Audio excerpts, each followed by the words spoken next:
Hola, continuamos con esta reflexión acerca de lo que la bioética se pregunta frente a ciertos avances científicos, a ciertas investigaciones de la tecnología que de alguna manera determinan el comportamiento y la manera como los humanos van a interactuar entre ellos y entre ellos y la máquina en los próximos decenios.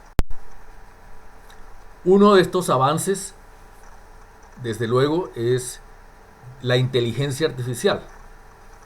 Y la inteligencia artificial entendida como la combinación de algoritmos usados en máquinas y que llevan a reproducir capacidades muy similar a la de los seres humanos. Y en este derrotero encontramos entonces unos tipos de inteligencia artificial. Eh, Estamos enfrentados a los sistemas que piensan, es decir, son procesos automatizados que toman decisiones a la manera de redes neuronales. Redes neuronales desde luego artificiales, porque estamos hablando ya de lenguaje de máquinas. Un ejemplo de ello es, frente a la pregunta del humano, yo puedo sacar 100.000 pesos. La máquina consulta los datos y decide responder. Su saldo es insuficiente, no puede hacerlo. Es decir, mmm, podemos decir aquí que estamos frente a una máquina que piensa porque de alguna manera interpreta unos datos y a la manera del ser humano toma una decisión, y es la de dar una respuesta frente a una inquietud. Este es un primer tipo de inteligencia artificial que se viene desarrollando. Un segundo tipo de inteligencia artificial tiene que ver con los sistemas que hacen tareas, es decir, procesos electrónicos incorporados en máquinas que desarrollan actividades repetitivas. Entonces pensemos en la industria, los brazos robóticos dedicados a la tonería, a instalar tornillerías, a pinturas. Son acciones industriales repetitivas que pueden ser desarrolladas con máquinas inteligentes, y en este sentido ya estaríamos hablando de robots. De otra parte, tenemos otro tipo de inteligencia artificial y nos estamos refiriendo a los sistemas que aplican la lógica racional humana. Es decir, son procesos de, por decirlo así, de expertos, en donde de alguna manera se procesa información semántica.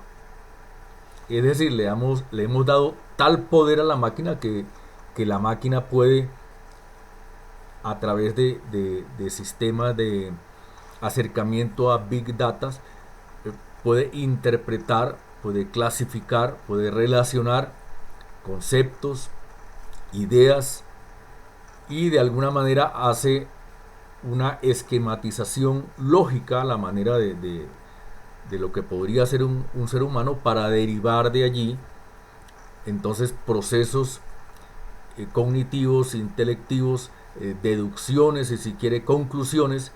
Y estos son procesos un poco más elevados en la práctica de la inteligencia artificial. Son esquemas, de luego, que se utilizan en operaciones un poco más sofisticadas, como las operaciones bancarias, e incluso en actividades académicas que implica procesar una masa muy grande de información.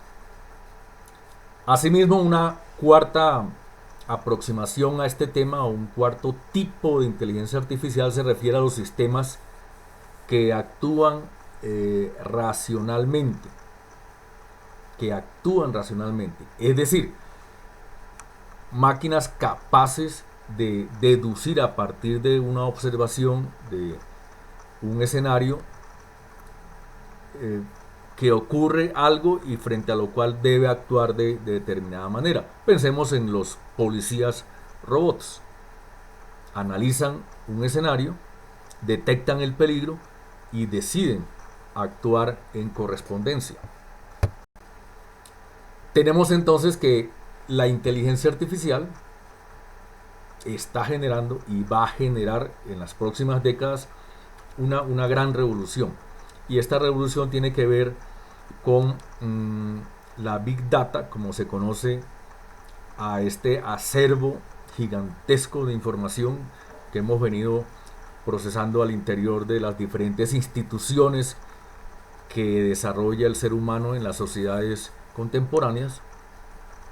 Y esta Big Data, ajustada a los esquemas de la inteligencia artificial, puede llevar entonces a fenómenos como la detección facial, por ejemplo, tan criticada hoy en día, pero los sistemas de cámaras inteligentes que en este momento instalan las instituciones, las corporaciones internacionales, son capaces de hacer un rastreo de las personas, de tener presente su ubicación en tiempo real, y de alguna manera esto puede afectar la vida privada de las personas, por ejemplo.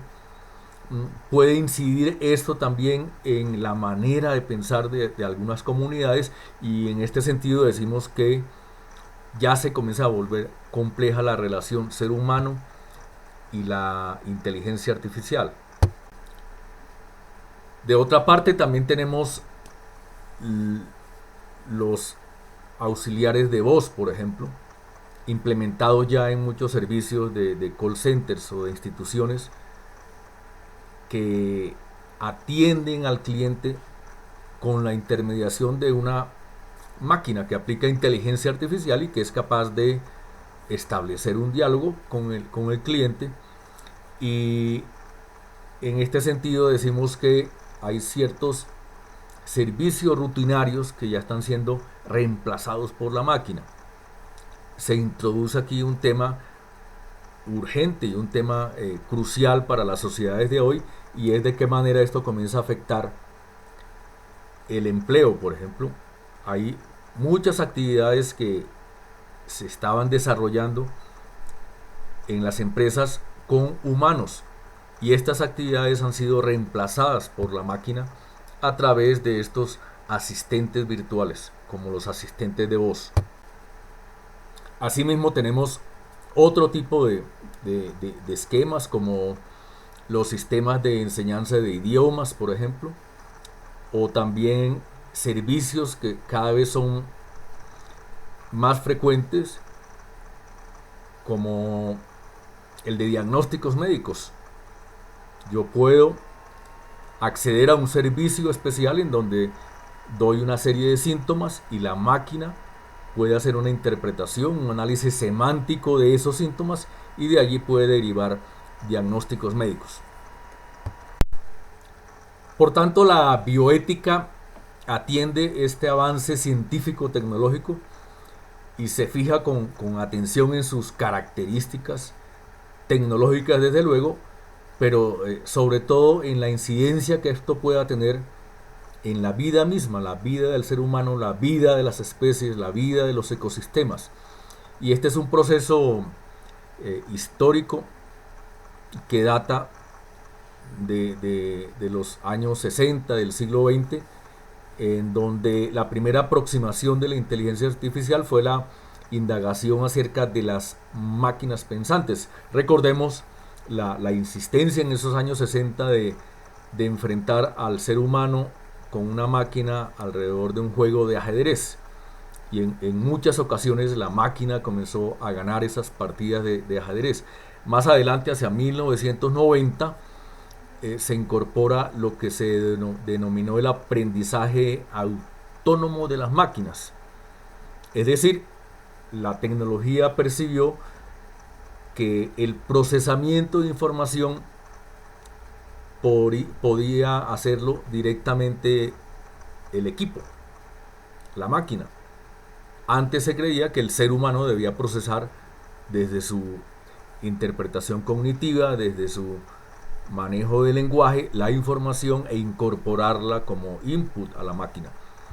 Pero descubrimos que la automatización y la robotización podía establecer mecanismos autónomos de procesamiento de información, y esto fue dando lugar a lo que conocemos como Big Data. Hacia 2010 y hasta la actualidad estamos entonces pensando en el aprendizaje a fondo o el deep learning como procesamiento del lenguaje natural, por decirlo así.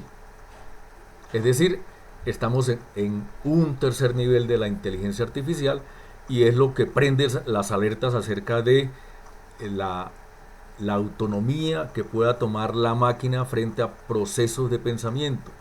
En ese sentido es que se dice entonces que un robot o un asistente de voz o un servicio automático de una corporación determinada puede tomar decisiones a la manera del humano, y esto ya nos coloca en una discusión un poco más profunda de cuáles pueden ser los efectos para la administración de las sociedades en general. Entonces la bioética se pregunta sobre específicamente los efectos de esta relación entre los humanos y las máquinas pensantes. Es el reto de este tema. Sobre esto hay múltiples y variadas aproximaciones desde la filosofía, desde la ética, desde la ciencia misma, desde la ciencia ficción incluso, que es la primera que advierte hacia los años 40, 50 del siglo XX sobre lo que puede ocurrir con este nuevo fenómeno de la tecnología y de la ciencia. Un cordial saludo y ánimo con estas nuevas indagaciones que pueden ser determinantes para entender nuestros procesos como seres humanos en este siglo XXI.